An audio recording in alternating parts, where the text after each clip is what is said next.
Scholarly open access articles are ones you can find without paying or subscribing to access them. Everybody can read these articles as long as they have internet access. As defined by Spark, open access is the free, immediate, online availability of research articles, coupled with the rights to use these articles fully in the digital environment.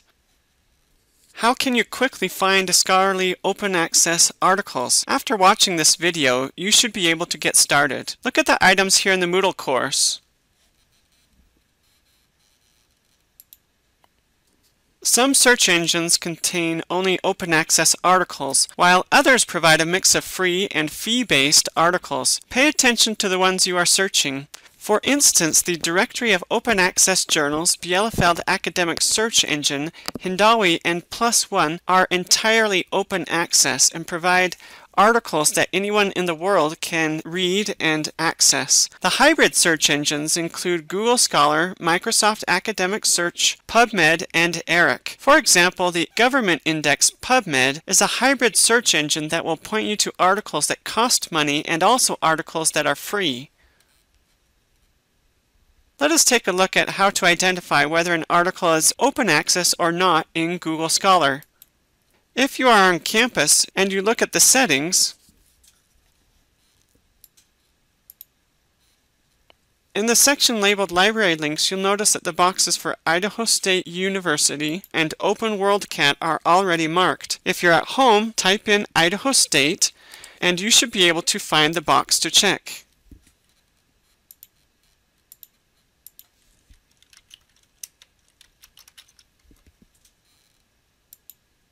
It enables you to search Google Scholar on your topic and see links that say find it at Idaho State University. Where the university library pays for access, Google Scholar can connect you with those articles. How about an example? If we search diabetes, limit the results to since 2018 and look at this second result. We can see if it is an open access article. First, click the article title with the hyperlink. It directs you to the article publisher's website, which provides links to the PDF.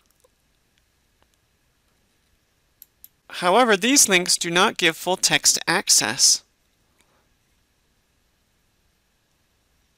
Here we can see that you have to pay $35 to access the article and there's no refund. The good news is that you can access this article through the ISU library. Some articles indexed in Google Scholar can be read and accessed by anyone in the world. They are open access articles. The ones you have to pay for in order to read or that require a university library account to access are not open access articles. Back on the Google Scholar search results page, if we scroll down a bit, we can see one that looks to be freely accessible.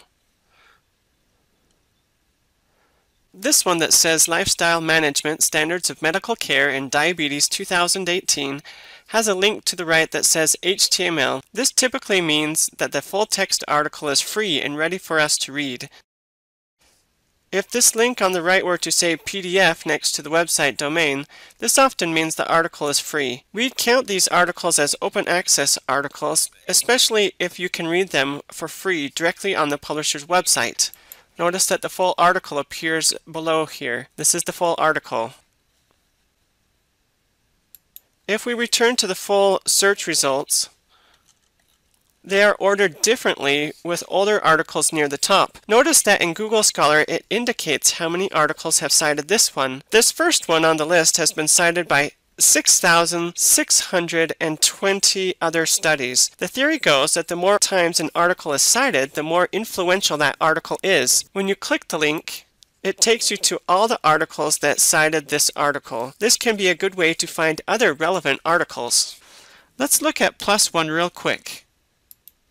PLoS ONE is a peer-reviewed open-access scientific journal published by the Public Library of Science. Lots of nursing students have found it to be a great open-access search engine. All the articles here can be read and downloaded by anyone in the world. They are all open access. Let's try pancreas in a search and you'll notice that it brings back more than 6,000 results.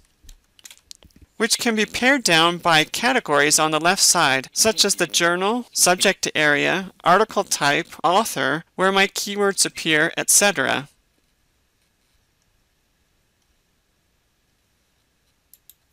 If you click the article title, you will see the metrics on the right page. These metrics show data about how many others have saved, decided, viewed, or shared this article. On this page, you will also see a lot of information such as the author's names, the DOI, and the publication date. You can either read the article on this page or download the PDF version. The PDF version typically provides the page number on the bottom of each page, which we ask you to document in your bibliographic reference rather than the article ID number, which is listed over here on the right next to the issue number. Back on the PLoS ONE page, you'll notice that it does show the references down below.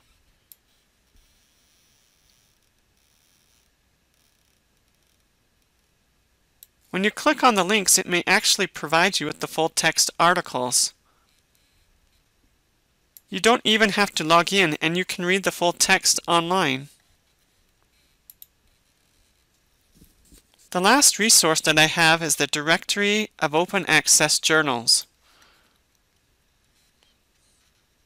This is a great database where anyone can search for open access, peer-reviewed journal articles. They share more than 3 million articles in over 11,000 journals to the entire world. A search for Oscar Wilde returns more than 70 articles in various languages. Limit by language or subject if you want.